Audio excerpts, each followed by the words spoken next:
Dark Imaginings is the 19th episode of the 4th season of Cheers. This is directed by James Burrows, and of course there will be spoilers as I go through the episode now and talk about various things that I loved. And I have to say it's a really great episode for multiple reasons. One, it focuses mostly on Sam, and I love Sam. Two, I think it deals with a really important topic.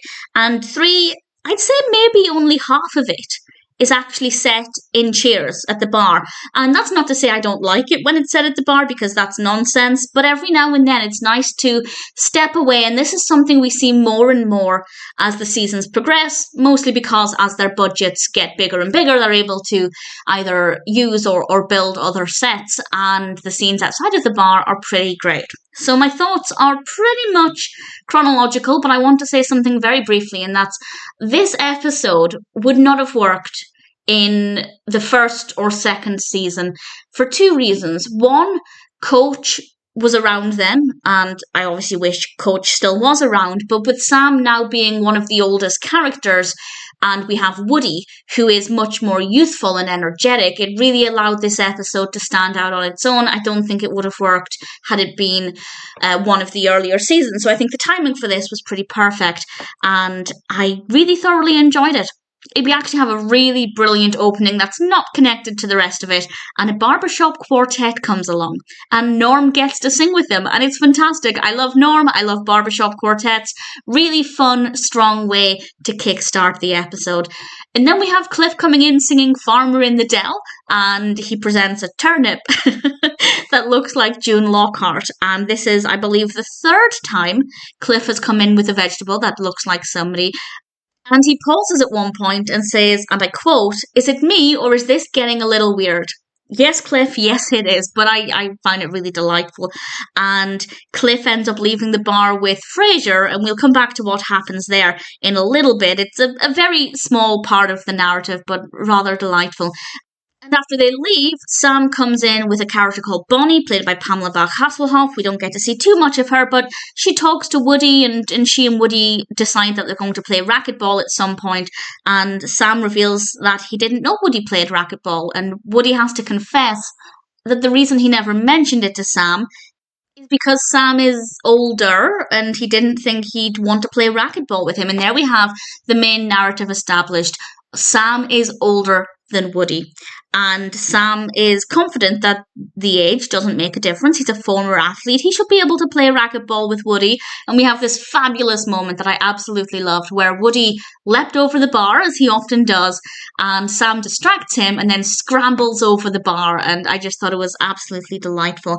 And a little bit later, they come back after playing racquetball. Sam's lip is sweating. Clearly this has really taken a beating on his body, and he then goes off as if he's going to be skiing. He bums his way up the steps backwards, and Diane begins to panic because she can't find him in any of the places where he usually stays.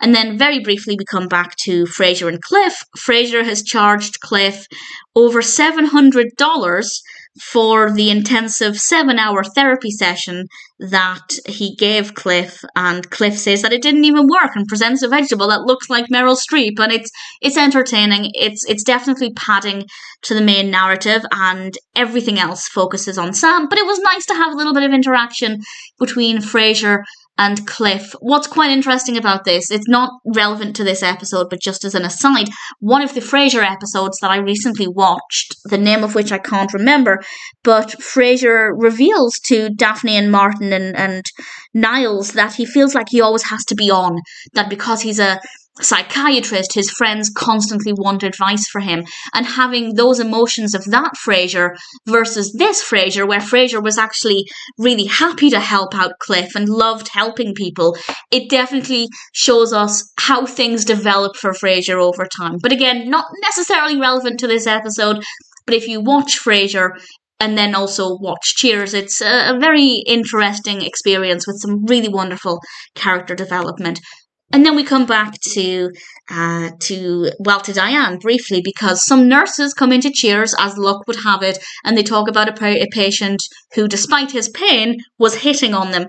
She realises this was Sam, goes to the hospital. We learn that Sam has a hernia. And I'm pretty sure Diane is the last person he wants to be seeing while he's in his gown on the hospital bed, and he tries to brush off the pain he's in, but very quickly he reveals that actually he needs to sit down. And Diane gives a really good talk about how age doesn't matter and that he's as attractive as he always was. In fact, maybe even more attractive. And I just want to say, yeah, I get that. I think Sam gets more attractive as he gets older. The same is true for Ted Danson, believe it or not. And she gives this great speech. And then Dr. Steve McDonough comes in.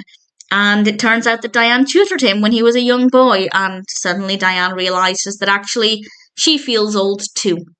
A little while later, Sam comes back to Cheers and he's decided against doctor's advice that he doesn't need their treatment. He is not old. He is not broken. He is as young and fit and healthy as he ever was. And I think this is probably quite a common feeling for people who reach a certain point in their life where they have natural aches and pains as a result of aging, and it's difficult to have to admit that, and Sam doesn't want to, so he goes back to Cheers, and we have this brilliant moment. It's a shame, but it's brilliant, where Woody thwacks him on the backside and Sam just freezes. Obviously, he's in pain, and he ends up going back to the hospital, and we get to see Carla visiting him, and initially Carla was basically sounding like she was telling him that he isn't getting older, but then her speech kind of changes to reveal that it's Sam. Even when he's in his 80s, he's still going to be drop dead gorgeous, and I have to say it looks like she's not incorrect about that. So initially it felt like her speech was going to be doing more harm than good, but it ultimately took a really beneficial direction. We also have Woody visiting him. Woody is, in true Woody style, devastated that in his mind he put Sam in the hospital from thwacking him on the backside. But obviously it's not Woody's fault.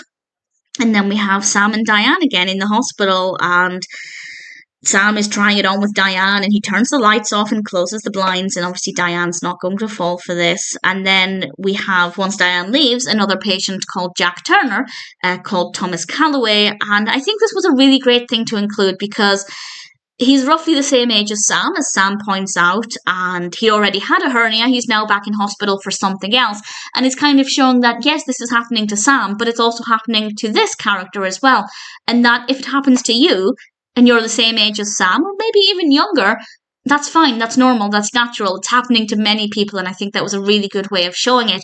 It ended on quite an interesting note, because while it ended up with Sam hitting on Jack Turner's daughter, and then she ended up calling him Sir, and Sam ends up looking out the window with the rain pouring down, and it was kind of melancholic. And in that moment, I'd love to know what Sam was thinking, because it's unclear whether he's lamenting his aging, or if he's looking at somebody his own age, Jack Turner, and realising that he has a daughter who is a fully grown adult, and that's something that Sam hasn't got, and he's getting older, and although he's had this great career, and now he's got a bar that he loves, maybe there are things in his life that he's missed out on.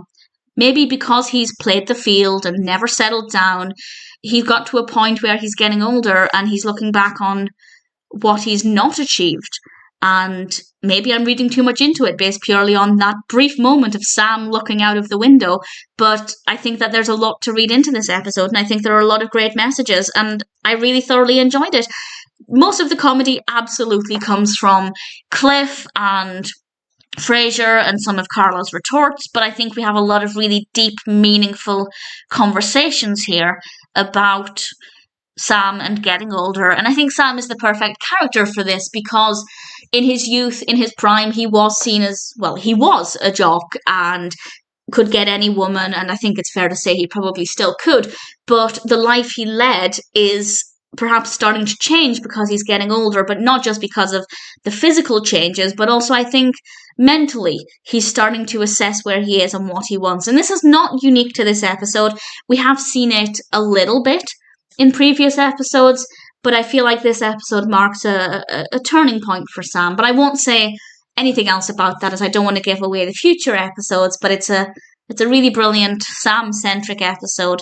Funny when it needs to be, moving and meaningful at other times, and ultimately, and I don't think it needs to be said, Dark Imaginings is a pretty fabulous episode.